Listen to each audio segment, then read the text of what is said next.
Kamusta mga kaibigan? Ako si #walkwithlan at maligayang pagdating sa ating masinsinang pagsusuri ng mga kaganapan na magpapabago sa ating tanawin sa politika. Ngayong araw, pag-uusapan natin ang isang phenomenon na hindi mo na aakalaing magiging headline, ang pag-ulan ng mga artista sa 2025 midterm elections.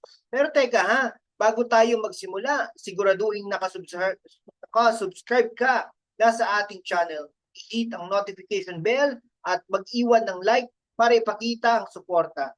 Dahil ang episode na ito ang klase ng usapan na magpapabago sa paraan ng pagtingin mo sa balota. Alam mo, kapag sinabing eleksyon, ang unang naiisip natin ay yung mga batikang politikong may mahabang resume ng serbisyo. Pero ngayon 2025, parang nag-ibang script mula Central Luzon hanggang Eastern Visayas, ang mga bituin ng showbiz ay hindi lang nasa red carpet, nasa balotan na rin sila. Pero ang tanong, bakit? Anong nagpapalakas sa loob ng mga artistang ito na tumakbo? At mas mahalaga, may laban ba talaga sila o puro lang ito showbiz style na clickbait para sa atensyon? Para mas maunawaan natin ito, magbibigay muna ako ng konteksto. Ayon sa datos mula sa GMA Integrated News Research, 91 celebrities at social media personalities ang naghain ng kanilang kandidatura para sa national at local posts ngayong 2025. Pero hindi lahat nakarating sa campaign period. Maraming umatras bago pa man mag-umpisa ang laban. Ngayon, tingnan natin ang ilan sa mga pangalan na talagang humatak ng atensyon. Sa Central Luzon, halimbawa, mayroon tayong Alvin Brenica at JC Parker Aguas. Parehong tumatakbo bilang konsehal sa Angeles City, Pampanga. Sa Bulacan naman, muli tumatakbo si Daniel Fernando bilang gobernador.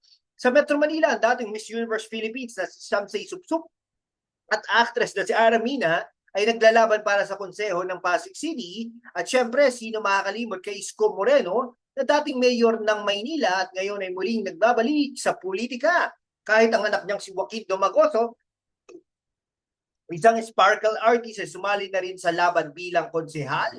Pero teka mga kaibigan, hindi ito simpleng popularity contest. Ang eleksyong ito ay tungkol sa pamumuno, pananagutan at kakayahang magbigay ng solusyon sa mga tunay na problema ng bayan.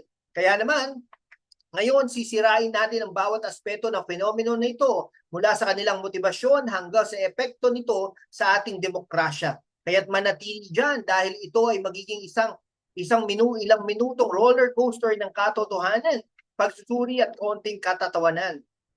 Una, bakit nga ba ang daming artista biglang naging kandidato? Hindi naman ito bago. Kung iisipin mo, mula noong panahon ni Joseph Estrada, ang mga artista ay may malaking papel sa politika. Pero ngayon 2025, parang mas dumami pa sila. Ano ang dahilan? Ayon sa mga political analysts, ang mga pangunahing dahilan ay ang kanilang built-in popularity. Sa isang bansang mahilig sa showbiz, ang pangalan ng isang artista ay parang isang brand, kilala na, minamahal na at madaling ibenta. Halimbawa, si Vilma Santos Recto na dating gobernador ng Batangas ay muling tumatakbo para sa parehong posisyon.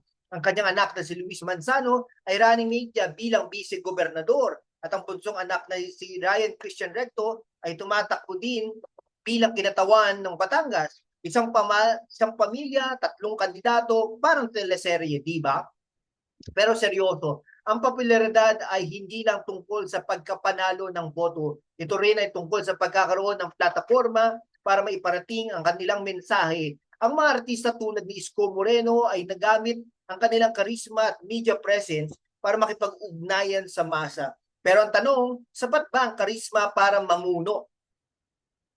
Ngayon, ang pag-uusapan natin ang kasaysayan at kahinaan ng mga artistang kandidato. Una, ang kalakasan. Ang mga artista ay may kakayahang makaakit ng atensyon. Sa isang eleksyon kung saan libo-libong kandidato ang naglalaban-laban, ang pagkakaroon ng pamilyar na mukha ay malaking bentahe. Halimbawa, si Lucy Torres Gomez, ang kasalukuyang mayor ng Ormoc City, ay kilala sa kanyang malinis na imahe at dedikasyon sa serbisyo publiko. Ang asawa niya si Richard Gomez ay tumatakbo rin bilang kinatawan ng Leyte. Ang kanilang tandem ay patunay na ang showbiz appeal ay maaaring maging pundasyon ng matibay na political career.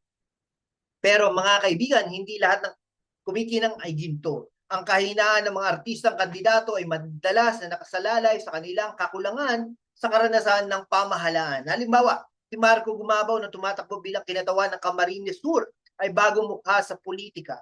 Bagamat sikat siya bilang aktor at modelo, ang kanyang kakayahang mamuno sa isang distrito ay mananatiling tanong. At hindi rin natin may pagkakaila ng ilang artista ay tumatakbo dahil sa political connection. Tulad ng mga anak o kamag-anak ng mga nakaupo ng politikong gamit ang kanilang apelyido bilang leverage. Ngayon, ang mas malaking tanong, ano ang epekto ng pagdami ng mga artistang kandidato sa ating demokrasya? Sa isang banda, ang kanilang presensya ay nagdudulot ng excitement sa eleksyon.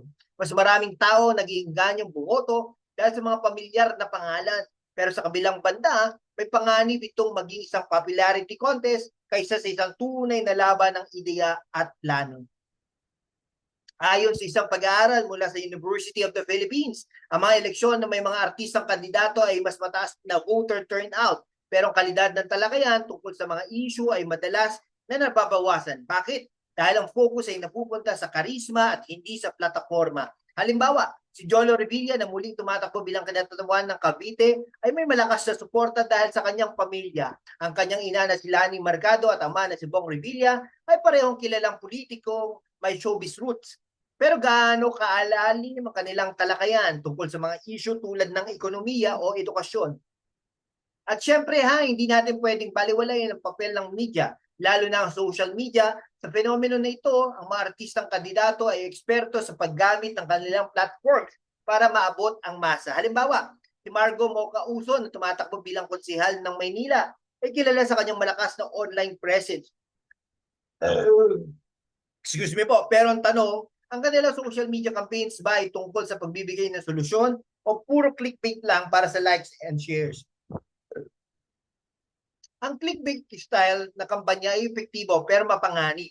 Ayon sa isang pag-aaral mula sa ResearchGate, ang mga exaggerated na pamagat at emosyonal na content ay mas mataas ang engagement pero madalas itong nagdudulot ng pagkalito o maling informasyon.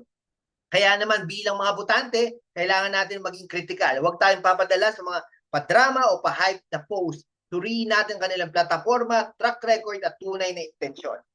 Kaya mga kaibigan, ano ang dapat natin gawin bilang mga botante? Una, maging mapanuri. Huwag basta-basta magpadala sa pangalan o itsura ng isang kandidato. Tanungin natin, ano ang kanilang plano? May karanasan ba sila sa pamamahala? At higit sa lahat, para kanino ba talaga sila tumatakbo? Para sa bayan? Para sa sarili?